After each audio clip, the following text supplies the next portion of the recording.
Hi, my name is Chen. I'm a curator from the Department of Asia at the British Museum.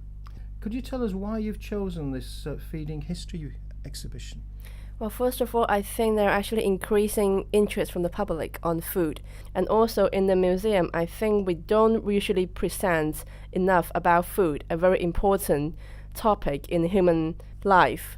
In our collections, we have thousands of plates and pots and bowls, but they were rarely displayed to tell the story of food. They were displayed as ritual objects, ceremonial objects, or fine art even, because sometimes they were made of like precious metal, fine porcelain. Yes, you've got a porcelain and a precious metal display objects. So Yes. why choose them and what's the story there? Well, because they come from completely different culture, different time period, different places, but they were decorated with the pattern of the same plants, which is grape vines. When they were displayed separately, people really noticed that. And when they look at them, one is a gilded silver from ancient Iran, and the other one is a fine blue and white porcelain from China. So they were looked at as fine objects. People look at their images, like for example, the great vines as the life of the trees of life in the Zoroastrian, and it also represents some sort of like Greek concept of the wine of God, Dionysus. And then the blue and white Chinese porcelain, of course, it is one of the sort of feature product from China. And so people never look into them and think about food. But here, when they display together, when you see the grapevine together, and it brings in the story like how grapes were brought to different places in the world from where it originated, which is in Middle East. So I think that's an interesting way to display two objects together and make people think something they never thought about before when they look at these objects. And when you read the text you've put on the wall, you find that China is going to be the largest wine producer. Exactly.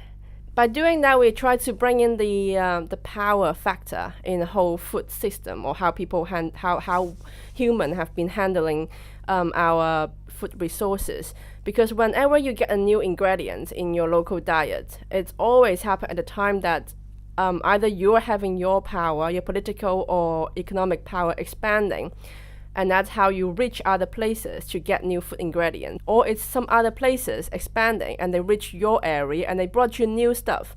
So that's one major factors how we get new ingredients in our diet. So it's just like grapes. You're looking at power in two different ways, aren't you? You're looking at the social and economic and political power, but you're also, when you have on display the very ancient plough, the power that was used to turn the land. Exactly. As you can see, actually, the power issues really started from the very beginning of the day when we go look for our food in the first place already, especially with the development of agriculture, because that's when we actually can claim a piece of land belong to someone because you work on it with a tool like a plow. And then that's how all this idea of ownership came about. So I think that issue really continues through the history of food, the feeding history, as I said in the title of the exhibition. Why have you chosen the group of people butchering an animal from ancient Egypt?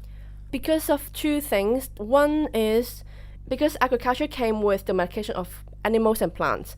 And that scene of like a group of people slaughtering two oxen really shows our power over our animal friends. Like, this is absolute control. You breed those cattle and then you feed them and then you slaughter them for your own use. So you have those animals' life in your control, in your hands, basically. That's one big thing that we human beings do, but other animals probably won't do. They will just go hunt it down whenever they need it. They won't have other people's or other animals or other creatures' life under control of their hands through their whole life. And the other thing is also showing social hierarchies, which came about slowly also together with development of agriculture and settled life. Because these people who are slaughtering these oxen, they are not going to eat them there on their own. This is offering for someone who is in an elite, wealthy elite level, and this is a model which is to be put into this deceased tomb, this elite tomb, as part of his post life, that he will continue to have this meat offering in his afterlife. But actually, in real life, very few ancient Egyptians have meat on a daily basis. Actually, there were researches on ancient Egyptian mummies recently, in the recent years.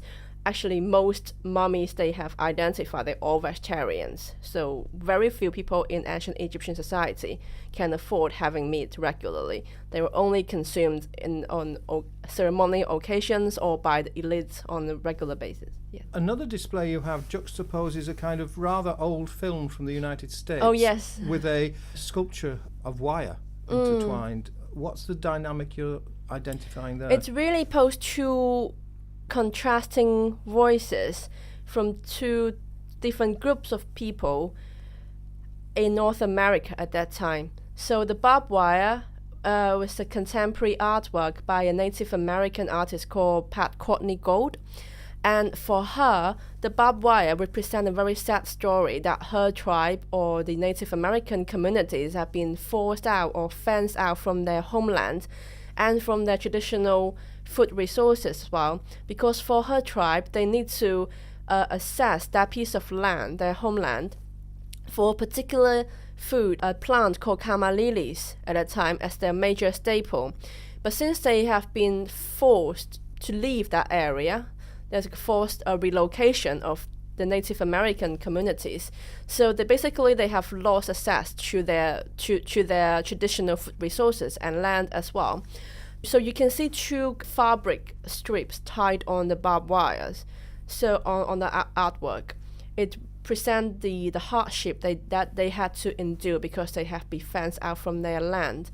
But on the other hand, that 1950 American footage has shown a very different story and a contrasting voice because it presents how proud the new settlers are that they managed to use the barbed wires through the whole Midwest America to secure their land for farming and for their cattle. So for them, barbed wires were a great invention, which is also how they advertised it when it was invented in late 19th century. So for them, it is a sign of victory or achievement that they managed to use those to grab the land there for their own use. And of course, from this, you can also interpret the whole thing from a colonial point of view. But here, actually, you can see it's also about the conflict between nomads, which are the Native Americans, and the newcomers, who are farmers and herders, who have their crops grown on the land, and then they will have their cattle to breed there. So this type of conflict are still happening nowadays in the world everywhere. It's also all about food resources. So recently you can see a report from North Africa, from Nigeria. There were conflicts between herders and farmers, which started from 1970s, got increasingly violent. And not only Nigeria, but basically Northwest Africa, we can still see a lot of those cases. And they have actually been intensified because the other international companies going to Africa, buying up lands there as well. So this conflict still exists and it's still going on. And then it really comes down to the ultimate question, like how we deal with our food resources, which are actually not only food, but also in general your land and your water resources. In a sense, when you stop looking at these things as objects, but where they fit in the way society is and who rules within a society and what they represent, you see them very differently and you start to understand more about the dynamics of what's going on in a society. Exactly. So there are always a sort of a contrasting stories in all the objects we have chosen here. The ancient Egyptian one, then you can see great achievement of agriculture, that people manage domestic animals and manage the land and grow crops, have predictable harvest. But then you can see social hierarchies rising as well. You can see ownership. And then from the two vessels, the gilded silver vase and the blue and white porcelain vase decorated with great wine patterns, then you can see new ingredients coming in. That's also a great achievement that we have in our life. But then it's also related to the power extension. And then finally, you see two contrasting objects presenting one very sorrow story, basically, but from two different points of view. So I think it's a very small space with only 5 objects in total. But the point is, I hope to bring up the discussion, which is rarely presented in a museum setting. So hopefully people will go to other galleries as well and then look at other objects from a different way after they have seen this food exhibition. Yes, and you've also got some text in different places as well as running all the way around, rather like you get on the news channels these days along the bottom, to point out that today there are people in poverty who don't get to eat, we produce more than enough food, and so on and so forth. Yes, that's our designer's brilliant idea. So it's inspired by the BBC channel Breaking News. So it's a way to link up very ancient objects to current challenge we are facing, to show something that's not exclusively that's happening in the past. This is something that goes on in our society.